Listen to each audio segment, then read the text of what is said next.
things, and many of you might already know some of this about archaeology, but hang on just a minute where I can get a little bit better. Yeah. So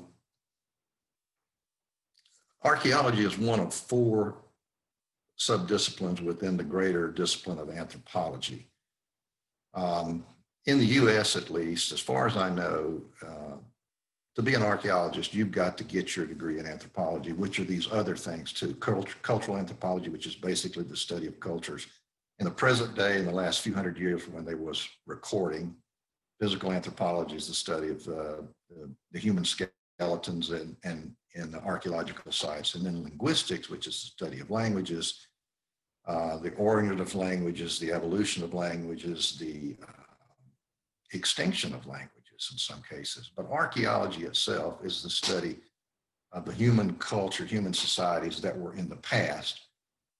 And you study them by finding and studying what they left behind. And there's a list there.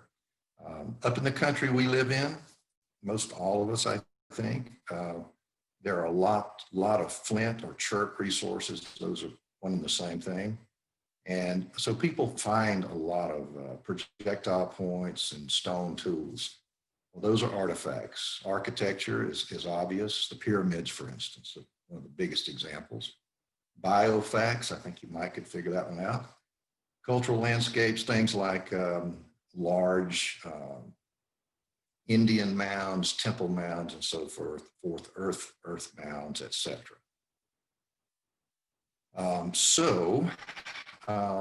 Texas, I think, is arguably one of the richest states with archaeology as any other state in the Union. We've got such diverse landscapes which humans walked over, lived on. At least now we know over the last 15,500 years, there's very, very good evidence at 2 sites in Texas that humans were here, Native Americans, as early as 15,500 years ago. The Central Texas Edwards Plateau area, which is about a 30,000 square mile area, has just got numerous sites, and particularly in what we call the hill country.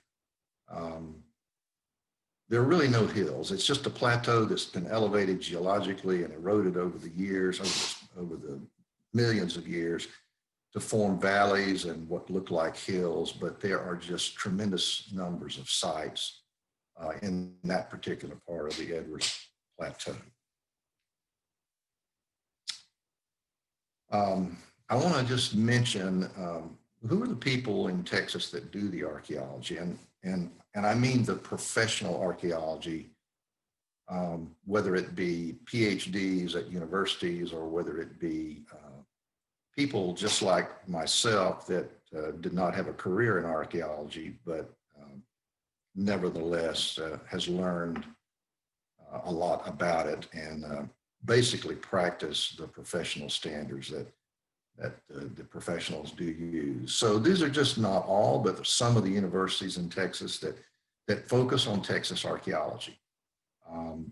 Texas State is a well-known one. Texas Tech does some, Texas A&M University. They have an institute called Center for the Study of First Americans, which is really a study focused on the earliest peoples, not only in Texas, but in North and South America.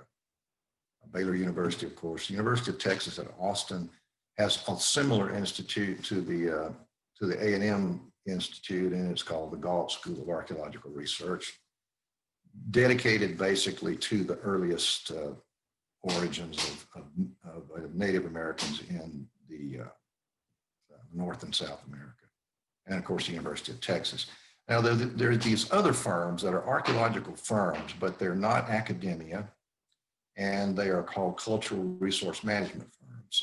They really serve the purpose, not only in Texas, but everywhere where there are road developments coming in, or some sort of a building development, et cetera. Anything that is going to disturb state, federal, county lands, anything that's going to disturb the earth where there might be geological sites just below the surface. So these firms with their archaeologists will come in and look very carefully just on the surface and determine if there is reason to actually stop the operation, whatever development operation it might be, and do an excavation, because it might be a very rich site. Now, there are times when this happens. Just here in Kerrville back in 2004, there was one such incident like this, and it was a new road that was going in. And any of you that know Carolyn does, but this new road is Thompson Drive. It's on the south side of the Guadalupe River, and when the consultants looked at this right-of-way, they determined that it looked like it's some pretty rich archaeology, and so they stopped everything, all the road work and everything that was headed that way. And for the next 4 to 6 months, they did detailed excavations and analysis. They incorporated about 14 or 15 experts in various fields, everything from archaeobotany to lithic analysis to you just name it.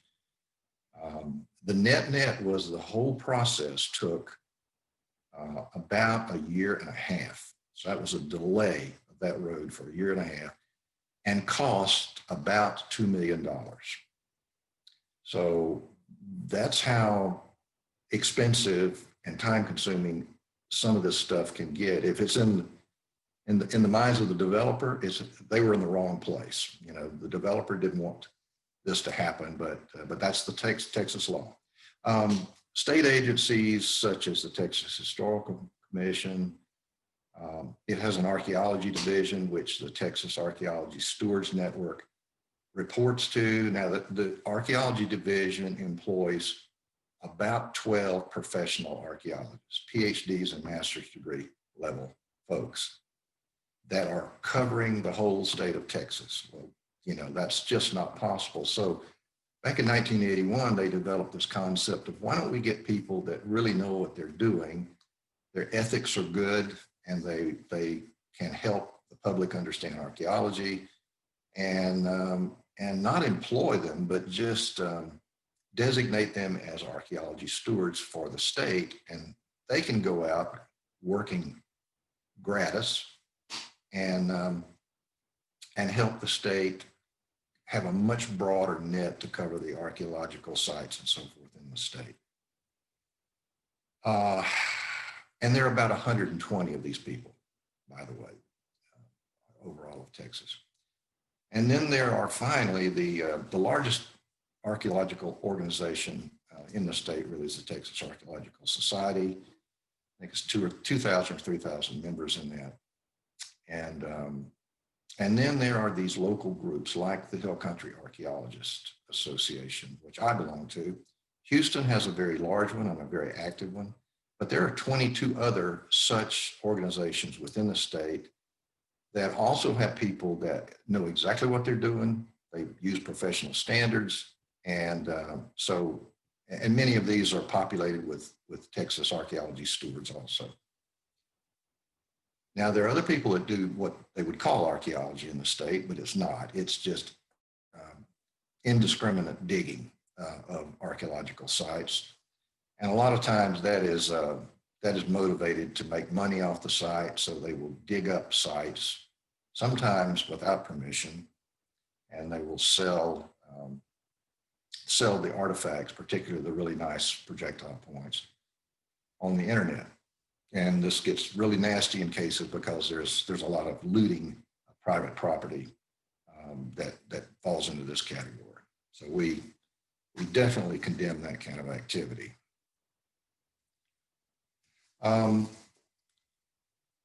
In order to understand the archaeology of Texas and archaeology anywhere, really need to understand the chronology. And this is a somewhat simplified chronological chart, but it is specifically for Texas.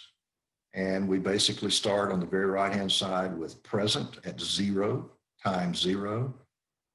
Short historic period, you know, going back to when the first Spanish got to Texas, 350 years ago. And then everything before that to the left is ancient Native Americans. You can see some big dates up there above each of the brackets, like the Paleoindian period from 8,500 years before present to 13,000 years before present.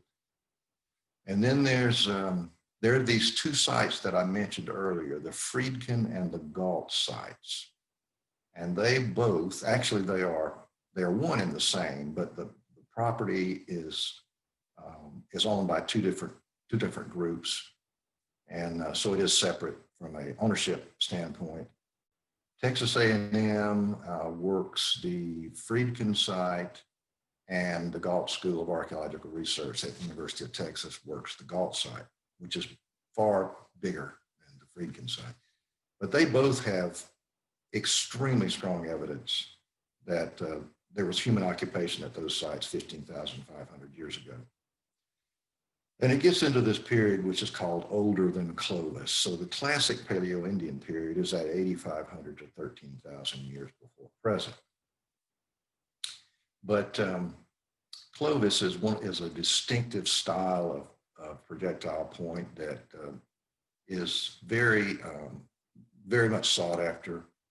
There are not that many of them, but up until about 20 years ago, most archaeologists didn't believe there were humans here before 13,000 years. And of course, that's been debunked pretty well. And at the Galt site, there's actually some fairly good evidence that there was human occupation there as far back as 20,000 years ago. So peoples have been here for a long time. You notice the extinction period there I've got for what you'd call the Ice Age fauna. We'll look at the next slide on that one. But a lot of these critters that were walking around where we all live now, mammoth mastodon and saber-toothed tiger and things like that, they were all here. And depending on where you are, there are remains of those animals found from time to time. At the very bottom you see, there's the climate indicator, because you move back to the left, you're moving back to when the last glacial period in North America, the Wisconsin period, or phase rather, was winding down. And about 20,000 years ago, the climate began to change, and there was a gradual warming and drying of climate. So it had been much colder, much wetter before that. And then as you move to the right, there is that trend of warming and drying. It's not a straight trend. It's not a straight downward line. It's a jagged line that periodically had retreats back into much colder times, but generally speaking, it was warmer and drier. And this is just a shot of some of the animals that went extinct. Of course, I think I know all of these. The buffalo, by the way, is just a large version of the modern buffalo. This one was called Bison antiquus, and this buffalo type became extinct about 10,000 years ago. But you can see in relation to a 6 foot tall human, it was a full 7 feet at the shoulder. Modern buffaloes up to 6 feet, but not more than that. Not enough for him to put a full size mammoth photo on there, but their adult males got up to 13 feet tall. These were all here when humans were here, and they gradually became extinct. In addition to this, and the saber-toothed tiger there you see, there are some other big and dangerous animals, such as the scimitar cat, which was basically another brand of saber-tooth, but the saber teeth were not as long. The generic name was Homotherium. There were dire wolves that were larger than our present wolves, and short-faced bears that were really very large and dangerous animals. So, dozens and dozens of other species went extinct also, but these are the headliners. Now the we want to talk now about site types. And these types are in a lot of different places other than Texas, but they're certainly all over Texas, and particularly in central Texas. And we'll talk first about procurement sites.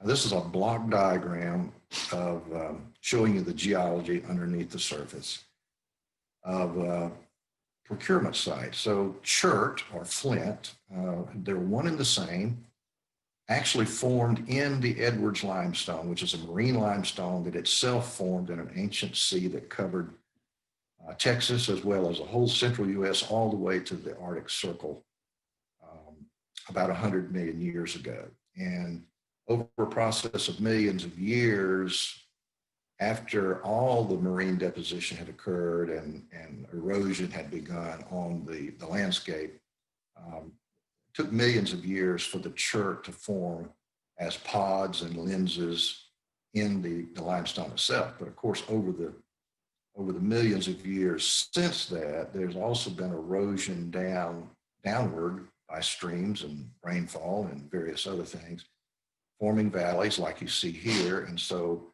some of these chert outcrops are exposed, and literally, because the chert is much harder than the limestone, at least twice as hard. So the softer limestone would weather away and leave the chert at the outcrop. And then this would eventually make its way down to the rivers and streams and get rolled down the streams and collect in gravel bars. So the Native Americans could go to either place and pick up chert nodules to fashion their tools. And the Edwards Plateau is considered to have actually the largest contiguous area of chert deposits in all of North America. Rock shelters and caves. The real place for rock shelters is down in the Rio Grande Valley, the Devil's River that flows into the Rio Grande, I'm losing the other river name, but this is an example of one of the rock shelters in Valverde County, and you can see some people down there if you look real hard in the bottom right. This is considered one of the largest rock shelters in that part of the country. These were all occupation areas, not continuously occupied, but semi-nomadic peoples moved in and out of them. Frequently, these have rock art, which you can see on the right, upper right photo. That's another rock shelter down there. That's actually a state park. And there are a lot of these rock shelters that are on private land. So there are literally dozens, maybe in the low hundreds of varying qualities of rock shelter, but they were places that humans lived and made tools and processed meat and plants to survive. The bottom one there is a cave in Real County that our organization worked a few years ago. Archeological remains in it and outside of it. And it's about a 2-foot diameter door to that cave. You have to get down on your hands and knees and crawl in it, but once you get in it, it's quite large. And with the limestone everywhere as the base, you get these kind of caverns all over. Open air occupation sites are very common. Quite frequently, these things have what are called burned rock middens, but they also almost always will have an assortment of the lithic tools that the peoples used. But these people might camp there a few days or a few weeks and exploit the local plant population and also the game. And then they would move on to another spot. And they most likely had routes where they would camp at various sites where it was seasonally correct. For instance, if the nut crop was coming in the fall, in November, they might be at a certain location where they knew there were a lot of nut trees. And not just native pecans and not just native walnuts, but they had a process where they could they could process acorns into a meat that was edible and nutritious. Hard to believe if you've ever bitten into an acorn, but they had the process to get that tannic acid out of there.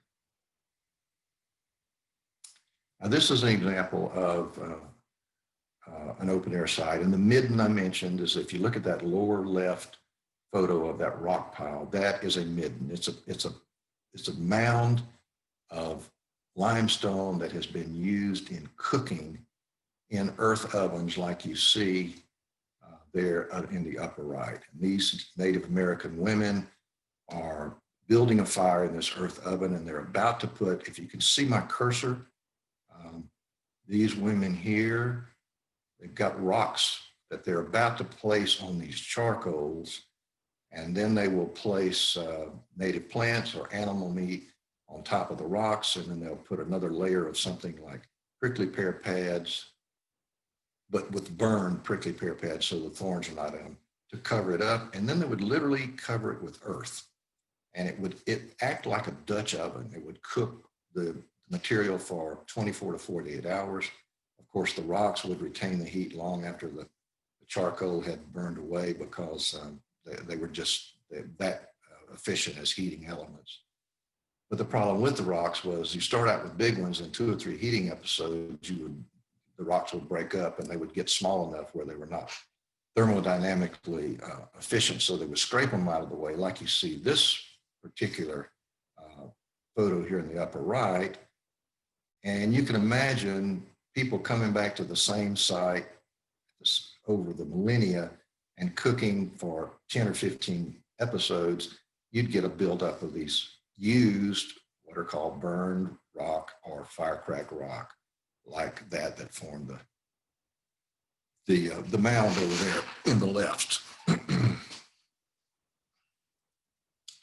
And the other sites, I don't know of any kill or butcher sites here in the county where they actually, where they killed the animal and then they butchered it on site. They might have taken it back to the campsite. But as far as finding the actual kill butcher sites, I don't know of any. Buffalo jumps, I don't know of any. And everybody, every professional I talk to doesn't know of one in this area, but there are some in Texas. Cemetery sites, we do have. We've got some caves and sinkholes right here in Kerr County, actually. Lithic scatters are just where they have basically been making tools, so there's an assemblage of flakes on the ground. And there are quite a few of those. So that's just an idea of the most common site types that we see. This device here, you might have heard of, it's called an atlatl. Before the bow and arrow technology reached this part of Texas about 1,200 years ago, this was the weapon of choice. These are not to scale, but literally the shaft that contains the point, which most people would call, if they don't know better, they would call it an arrowhead, but it's not an arrowhead, it's called a dart point. True arrowheads are much smaller than these dart points, and we're going to see that in the next slide. But the whole kit and caboodle there in the upper part there that says main shaft, fletching, nock, that is the shaft of the atlatl device, and that could be 5 to 6 feet long at least. And it connected to that hook on the middle part of this diagram. That's the wooden handle. And you see how the thrower is poised down here. He's going to throw that, and as he throws it, that shaft is going to come off of that wooden handle, and that wooden handle is going to provide leverage for it. So that gave it probably twice the velocity as it would have had if he had just thrown it with his bare arm. So these were what were used everywhere. They were used in Europe. They were used in Asia. They probably migrated over with the first Americans from Northeast Asia when those migrations occurred, maybe as far back as 20,000 years ago. Now here's some arrowheads on the left, and you can see, of course, many of these are broken. This is or what you find at a site. Um, but you can see the difference in size of the arrowheads there on the left, and the points on the right are true dark points. So there's fully twice the size of a dark point to a true arrowhead.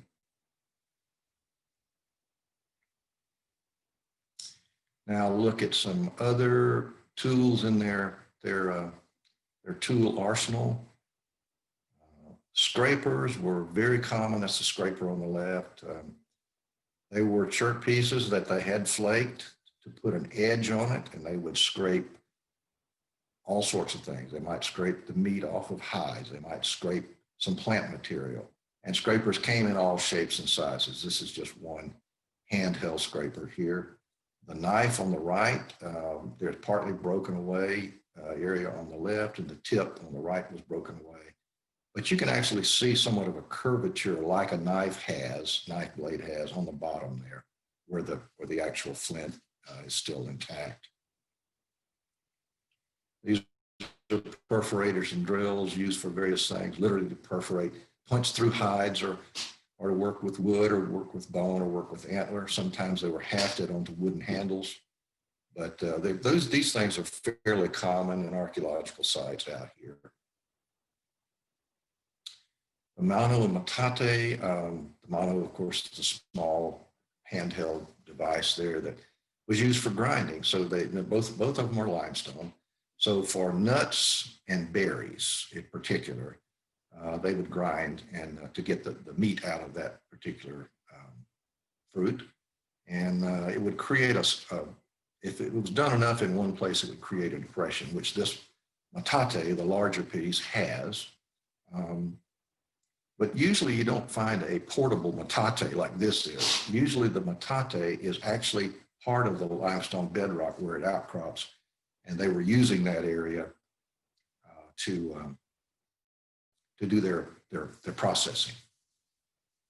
Abraders were used to dull the sharp edges on some of the points, some of the projectile points at the base, so that they could be hafted with either leather material or plant fiber to a shaft. And of course, you wouldn't want a sharp edge on that part of the projectile point because it would cut through the hafting fiber or leather. Frankly, we've never found one of these out here. They're not very common. Hammerstones are, though, these are tools used in the initial flaking process of the raw chert cobble. And this particular one, they're very easy to recognize because they've got impact scars on one part of the entire stone. And this is a piece of quartzite here, which is about the same hardness as chert. But hammerstones are very common. Choppers, likewise, are very common. They have flaked this piece of chert down so they can have the base of it is where you would hold it with your hand. Literally, it's a hand axe. And the edge there, you can certainly tell a chopper because you look at that edge and it's got somewhat of a crushed surface to it where it's been chopping either bone or even wood. And these last ones are burins or gravers. They're exactly what the name implies. They were used to etch into things, perhaps antlers or bone or even wood. And they're more common at sites also. Okay. I ask you for a thumbs up if you're getting all of this and hearing it, and we're good to go. Okay. All right. Good. All right, now we will move to looking at, now that you've got your arsenal of knowledge for archaeology basics together, we'll look at a real site that's being worked currently by this local organization, the HCAA. And you notice I've got a blank up there. I don't reveal the county, and the reason I did that was when I was talking to Robin yesterday, and she was saying that this is something that would possibly get onto YouTube. I realized I needed to do a little bit of cleanup of the slides, because the one thing that we do that all professionals have to do is protect the landowner's confidentiality of sites. You don't want the wrong people over a public platform finding out where a site is, because they're the kind that will go and dig up the site and steal the artifacts. So if this got out on YouTube, somebody really wanted to, and I had left the wrong things in, then that might happen.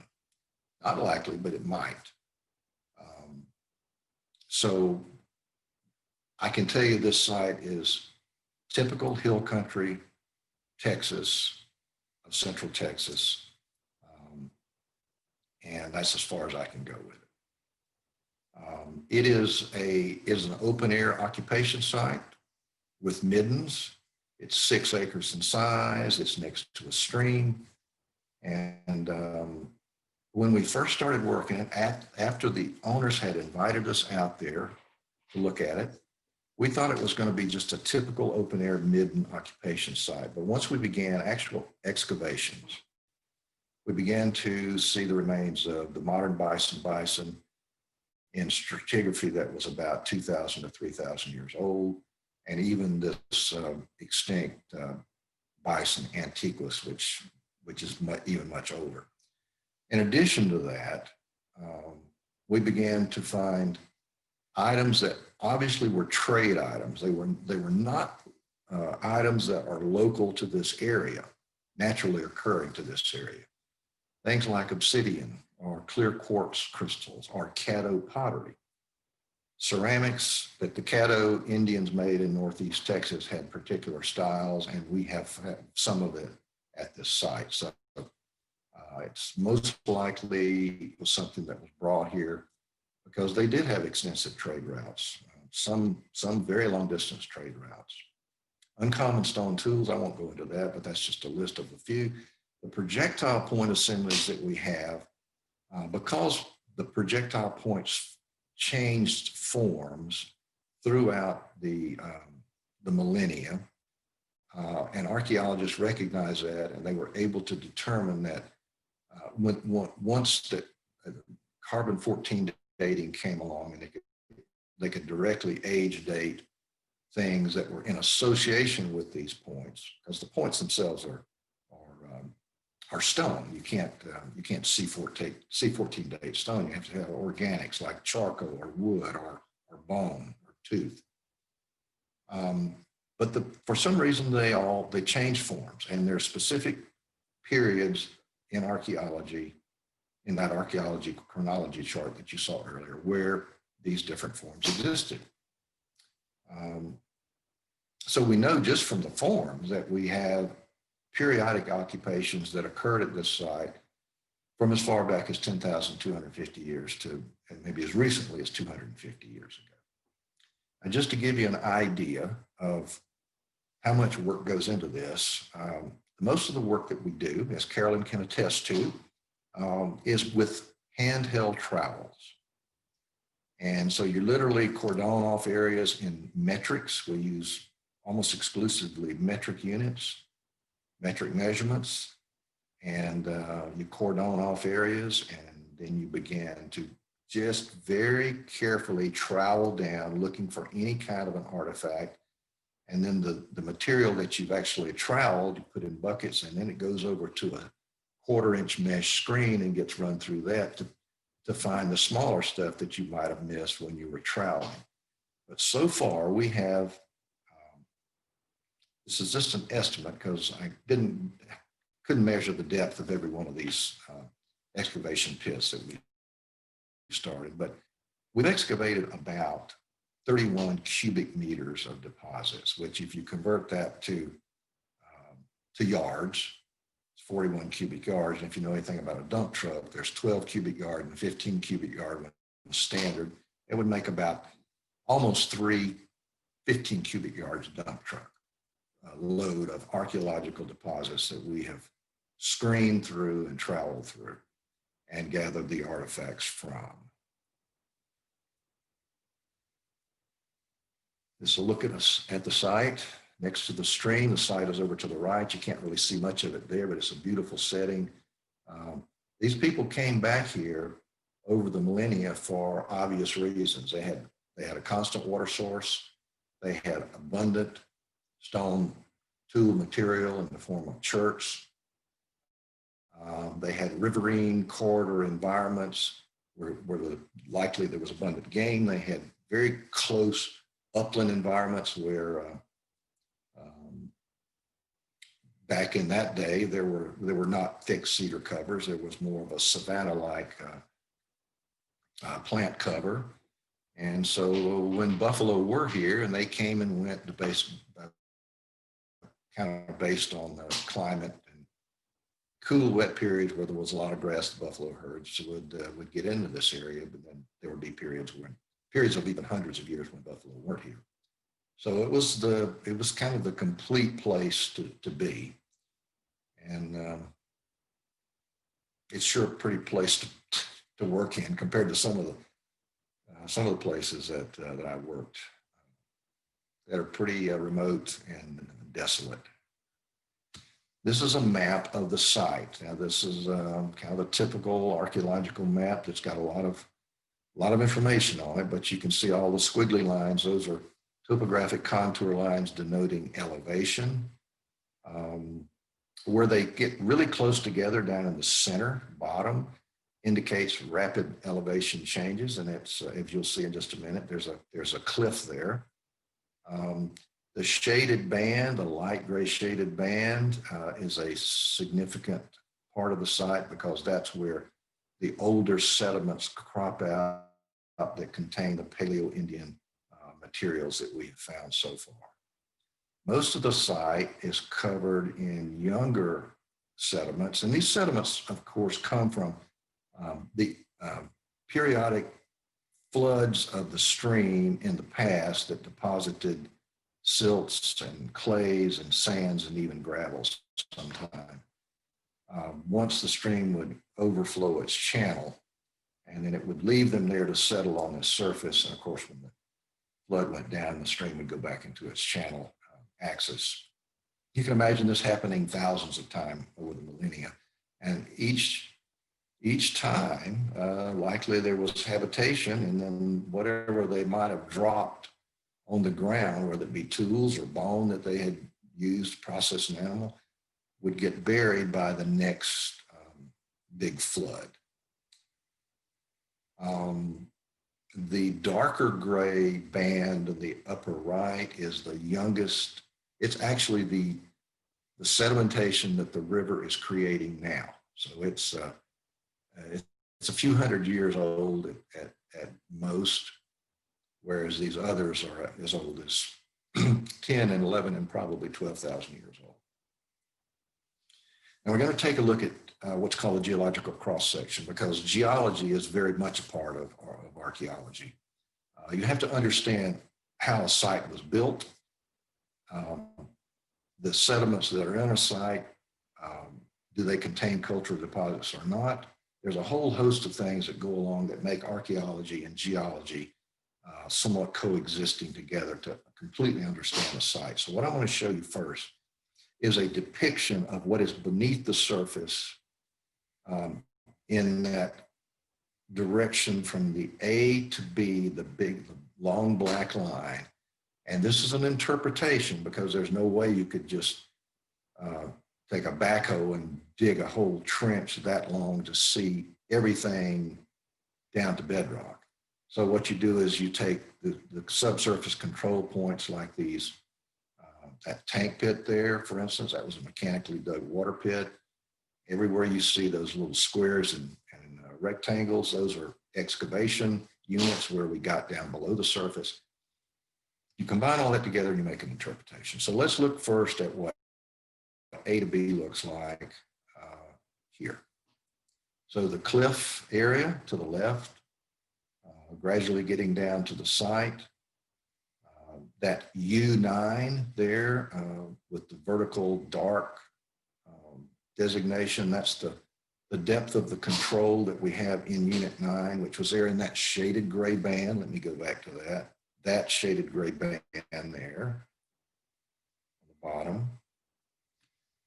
And then as you move to the right, you get some younger sediments that were deposited on top of that gray, that light gray shading.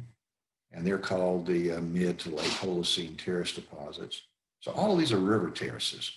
And these T1s and T2s and T0s and so forth, those are designations for the ages of the terraces.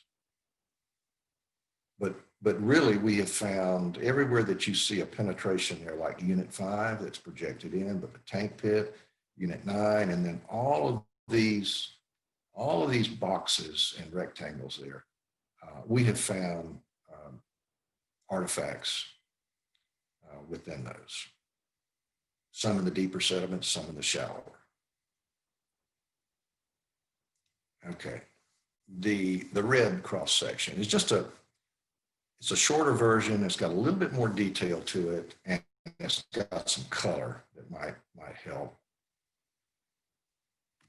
And that's going from the Unit 5, which is projected in. You can see the depth of the control point, and right back up there to our old friend Unit 9. And you see that caliche zone there that's developed.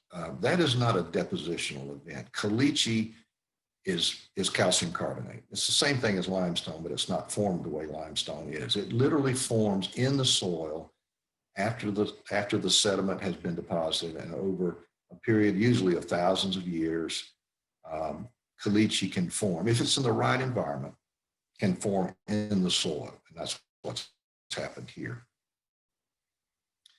But you can see they're kind of just a little left of center where it's the T1 deposits are designated. Those are some of the younger deposits, and then of course the T2 deposits are the older deposits, and that's where we find the Paleoindian points in. Now, this was some work out at the site early on, the diggers are down there with their trowels on their hands and knees, and the screeners are there in the upper right, screening the sediment that the diggers have put in the buckets. And you can see there some of these stone. These are limestone pieces that are firecrack rock in the units there, just over the gentleman that's got the orange sweater on. And within these rocks, so this was a cooking area.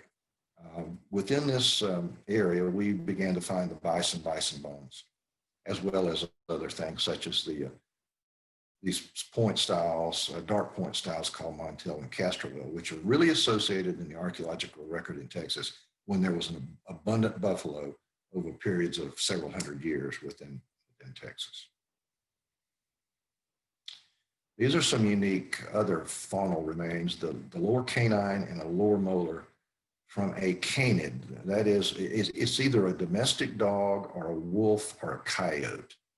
But those three animals are so similar in their dentition and their skeleton that you almost have to have a complete skull to tell. But Native Americans did have domestic dogs. The dog was domesticated really in Europe and Asia. And so they likely brought them with them when they migrated over to North America and South America.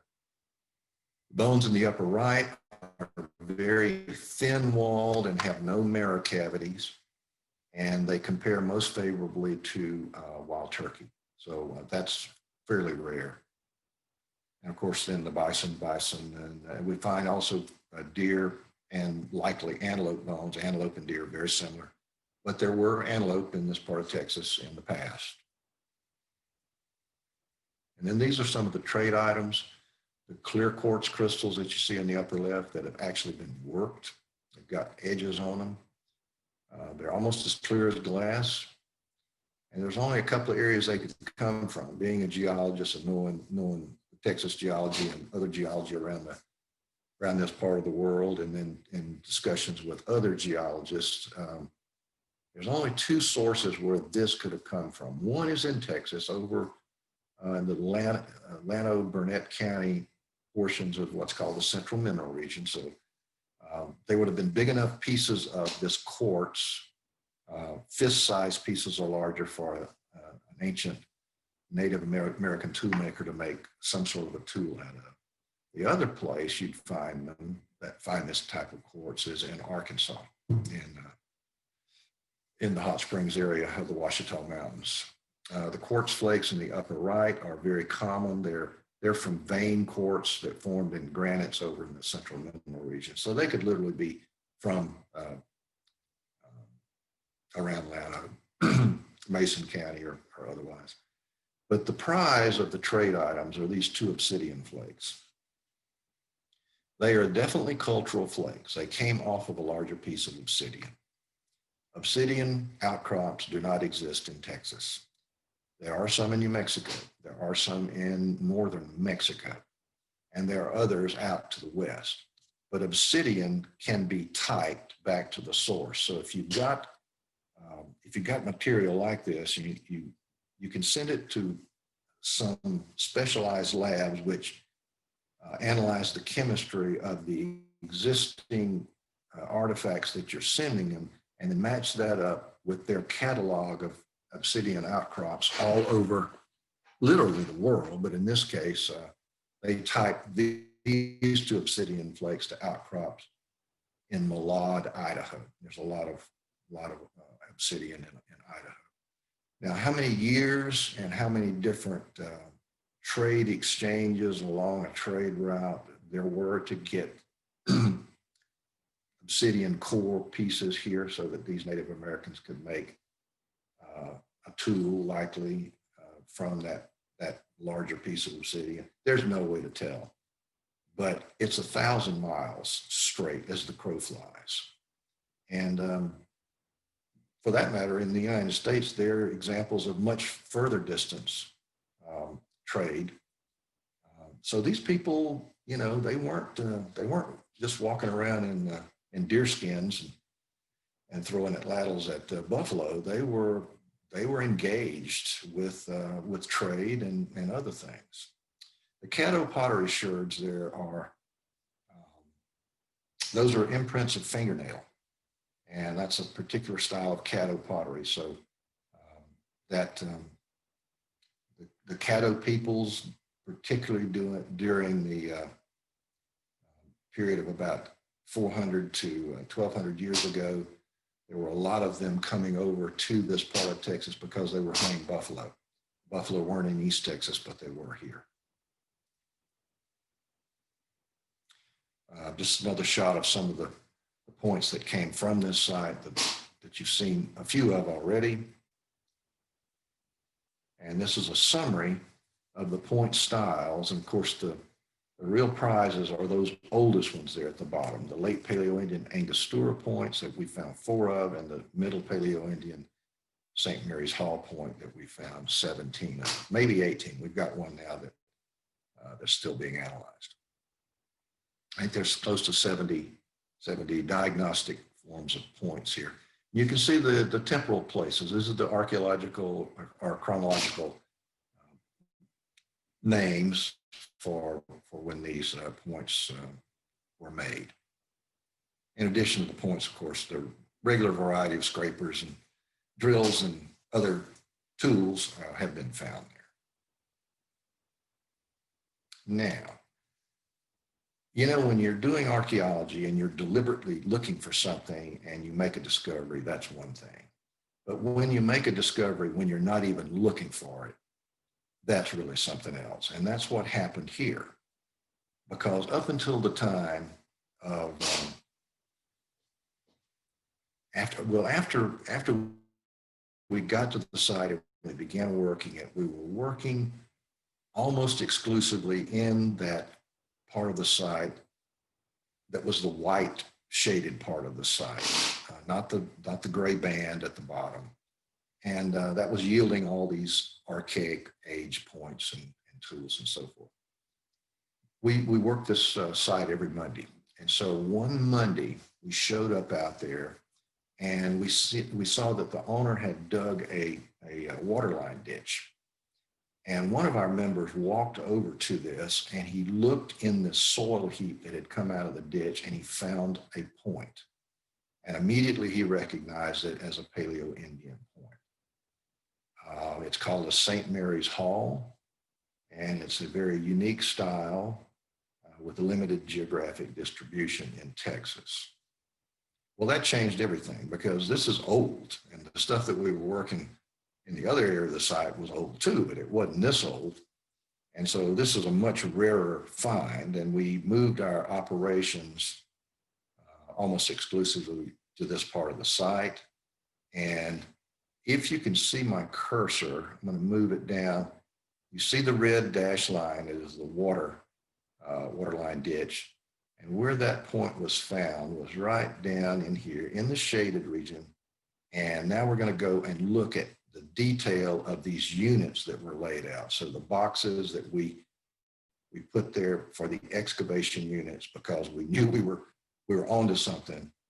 And that is this. So there's the waterline ditch in the middle. The first St. Mary's Hall point was found here. Later, weeks later, the owner actually found one in the soil heap also on the other side of the trench, of the ditch.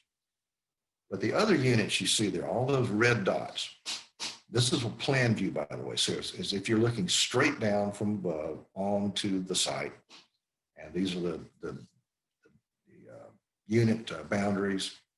And the St. Mary's Halls that were found in subsurface are all shown with the red dots within those units.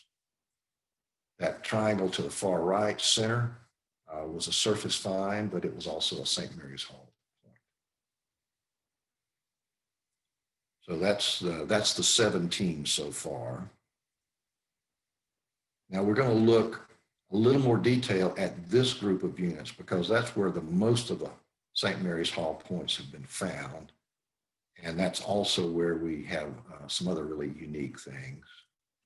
So the top part is, again, a plan view, as if you're looking down on it. The red dots are the St. Mary's Hall finds in the subsurface. But we also have found bone. Some of it burned bone and some of it not. This particular piece of bone up here that's got the tan square is bone that we had radiocarbon dated by a radiocarbon lab in Miami called Beta Analytic. And they came up with a date of 10,248 to 10,193, calibrated years before present. Now, when these labs will date, radiocarbon date things, they get carbon 14 dates. But carbon 14 years are not the same as calendar years because it's a very complicated explanation, which I won't go into, but they have to calibrate the radiocarbon years to calendar years that we understand. So this is a calibrated date to calendar years. So, and they can't pinpoint it to the year. It's just can't be that accurate. So you can see there is a difference in the 10,248 to 10,193, a little over 50-year margin of error, basically. That's the margin of error. Somewhere in that, though, is the real date for this bone. Now, you look at the lower panels down here. This is the cross section. So this is where all of these St. Mary's Hall points, as well as the dated bone, which is there, and some other things like this, which we're going to look at in just a minute, that blue star-shaped thing. Everything is measured relative to a common datum. So there's a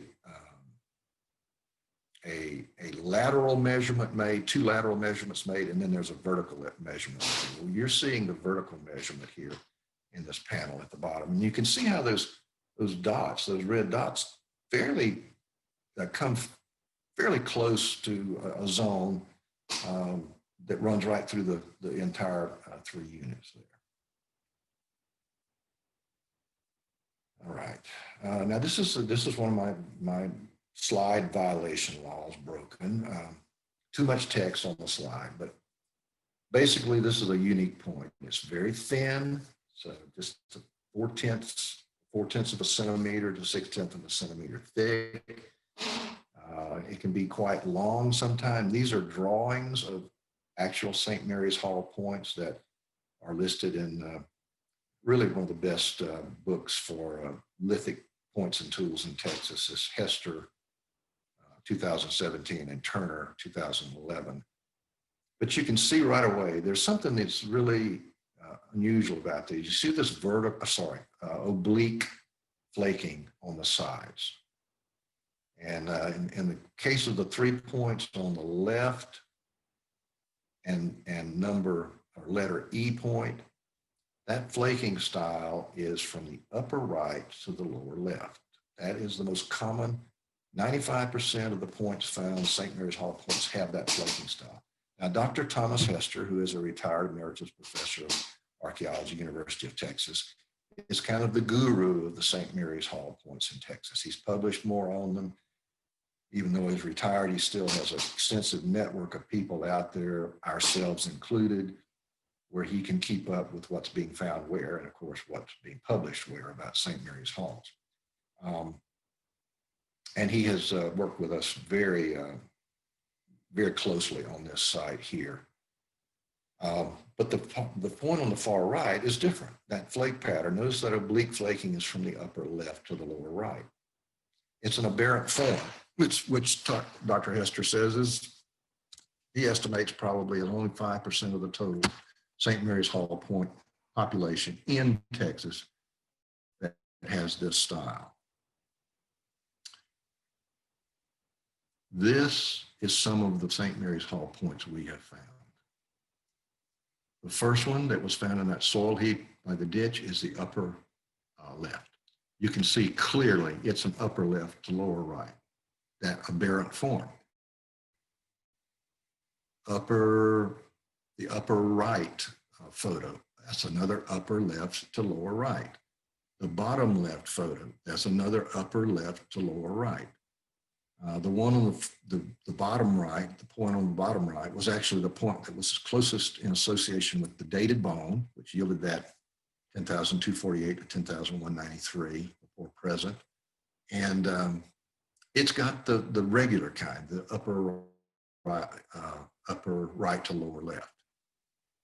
I know looking at it as you are now, it's kind of hard to see, but believe me, that's the style. When you get it in the right light, you can really see it. These are some others, and not all of them, but some of them.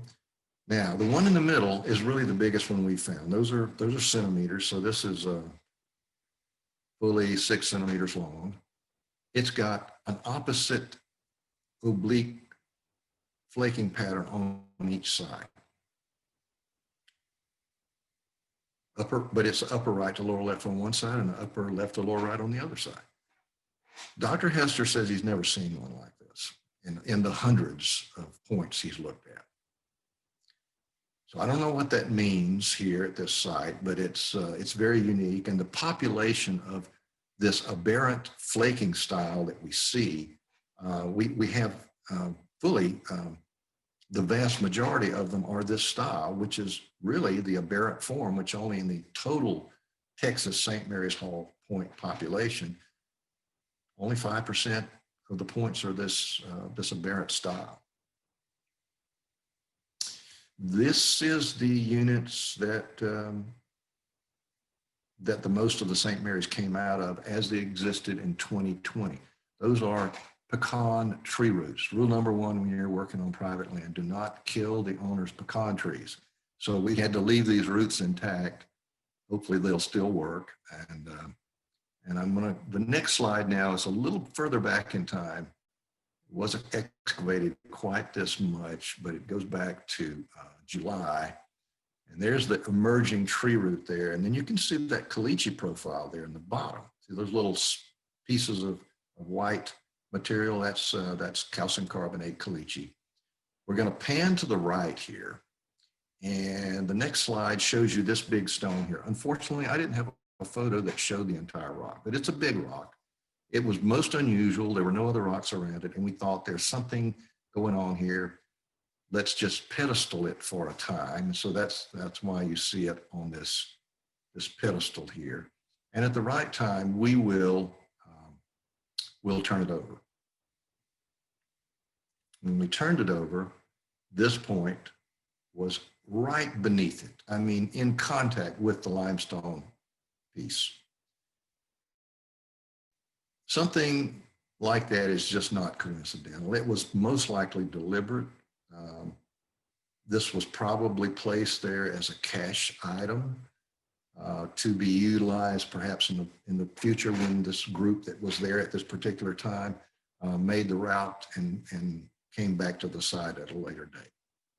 Sometimes in caches you might find multiple points or tools, but I think this is a really good example here of a deliberate caching. Now this is that beat up point that we looked at just now that was associated with the dated bone. This is the dated bone over here on the right. And there are three pieces. The upper piece is a part of the lower jaw, the back part of the lower jaw, just one side of it.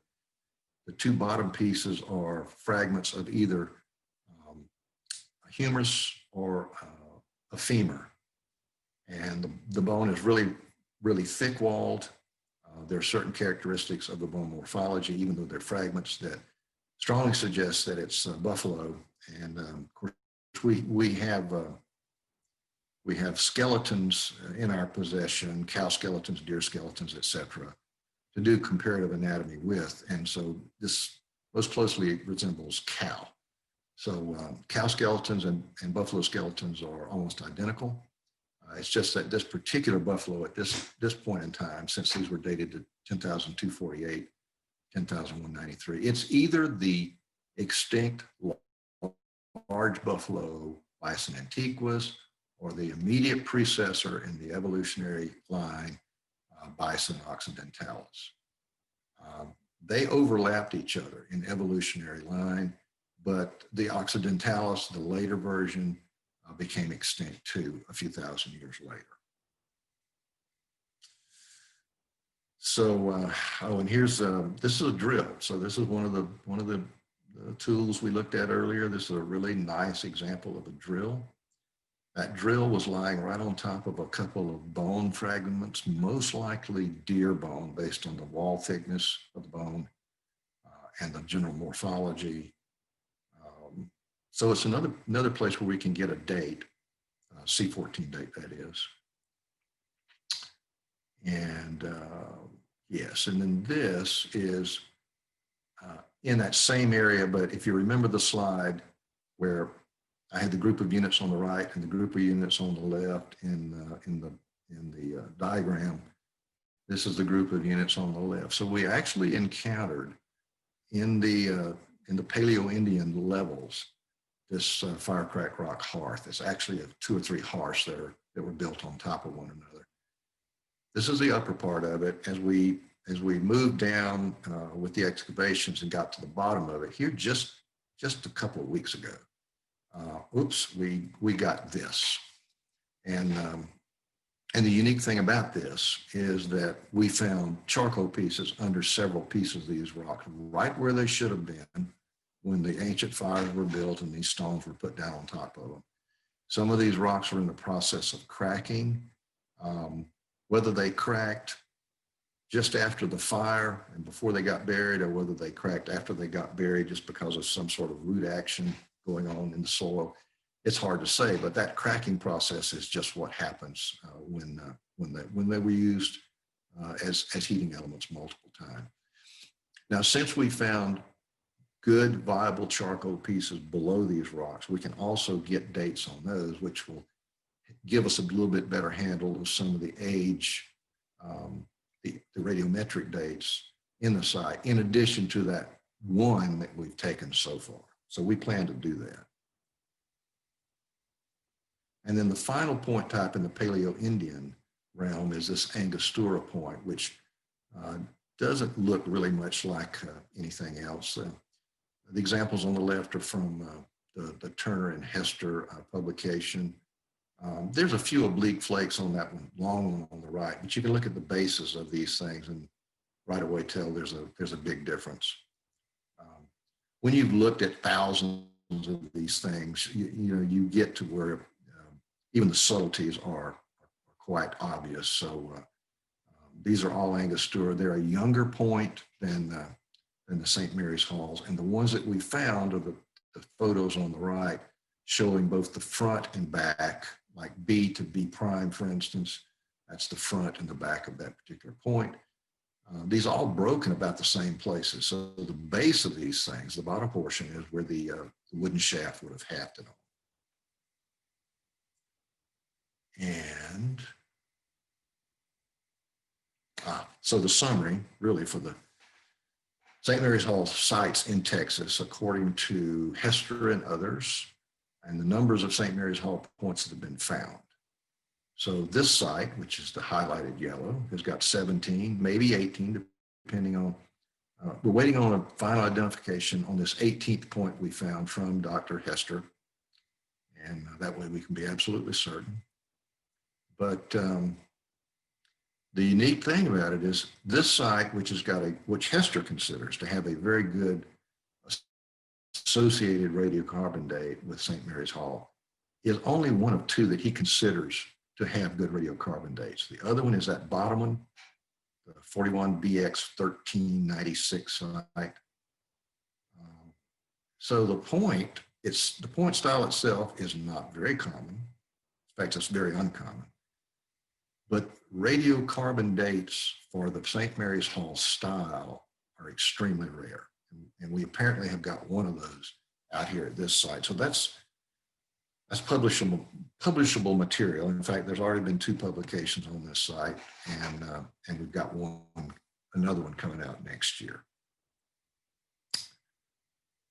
Okay, well that's that site. Now let's tell you about. I'm so sorry, I'm running way long here, but when the HCAA came out to the UBarU back in November, we took a walk around on a Caliche road. We didn't do extensive surface. We didn't do hardly any surface analysis except what was on the road or just right off of the road. But we did see archaeology, evidence of ancient peoples, at least utilizing the area. It's an upland area, as you know. The Edwards limestone is exposed there, plus the soil is relatively thin, but there was chert everywhere of all different quality. And so the most common site that you have there is the procurement site. So there are a lot of chert cobbles that had eroded out of the Edwards that were just laying on the surface. And a lot of those now we can look at, and we can see that the Native Americans tested them to check their quality. So they flaked off pieces. In some cases, they even made small hand tools like scrapers. But you're not, for the most part, in an area where you're right next to water. So you wouldn't likely see occupation sites. That's not to say they're not there, out there in the cedar somewhere that we couldn't see. But the procurement site is the most common one that you have there. And then there's the, let's see, do I see it in the next one?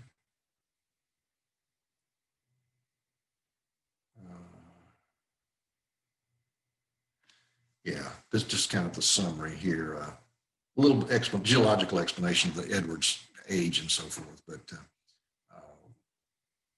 the procurement site being the most common one. And then you've got the lithic scatters too. So they actually flaked the tools. So you see the evidence of the flakes.